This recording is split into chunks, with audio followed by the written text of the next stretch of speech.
Bismillahirrahmanirrahim.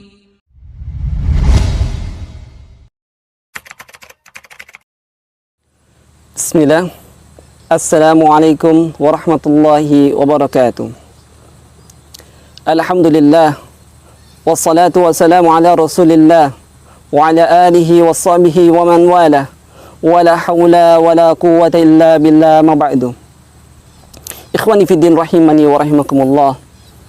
Alhamdulillah, segala puji bagi Allah Subhanahu wa taala yang memuliakan Al-Qur'an, kitabullah, kalamullah, menurunkannya pada bulan yang mulia. Inilah Al-Qur'an yang Allah Subhanahu wa taala turunkan kepada kita. Ikhwani fiddin rahimani wa rahimakumullah. Bukan hanya itu, Al-Quran kitabullah.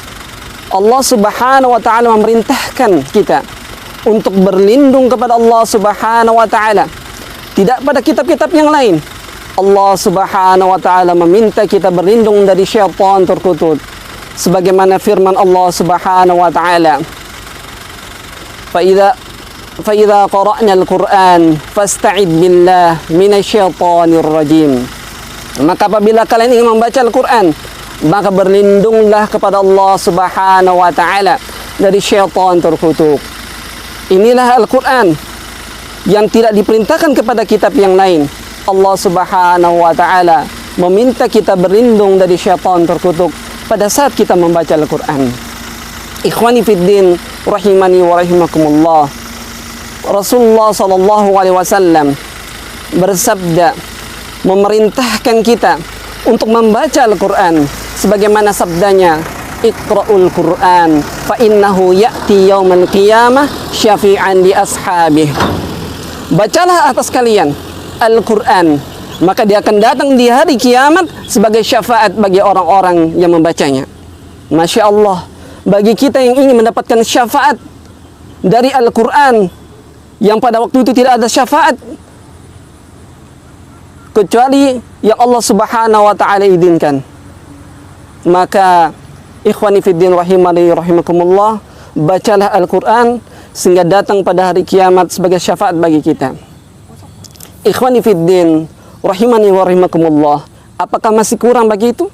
Rasulullah sallallahu alaihi wasallam bersabda, man qara'a harfan min kitabillah falahu hasanatun, al-hasanatu wal hasanatu bi asyri amsalha, la aqulu alifun harfun walakin alif harfun wal lam harfun wa mim harfun. Rasulullah sallallahu alaihi wasallam bersabda, barang siapa yang membaca kitabullah, maka baginya satu kebaikan, dan satu kebaikan itu akan dikali menjadi 10 kebaikan. Rasulullah sallallahu alaihi wasallam menegaskan, bukan ini maksud adalah alif lam mim satu huruf, bukan, akan tetapi alif satu huruf, wal lam satu huruf, wa mim satu huruf. Masya Allah, orang yang membaca Al-Quran maka akan dilipatkan pahalanya. Apakah masih kurang dengan itu?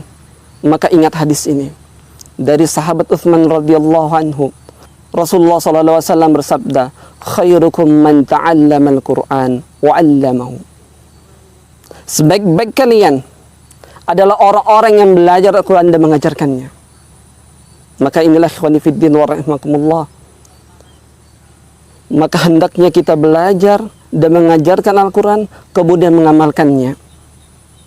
Tapi ingat, bacalah Al-Quran itu sebagaimana perintah Rasul, sebagaimana perintah Allah Subhanahu wa ta'ala, warattilil Qur'ana tartila. Bacalah Al-Quran itu secara tartil. At-tartil, berkata sahabat Ali radhiyallahu anhu, at-tartil tajwidul huruf wa ma'rifatul wuquf.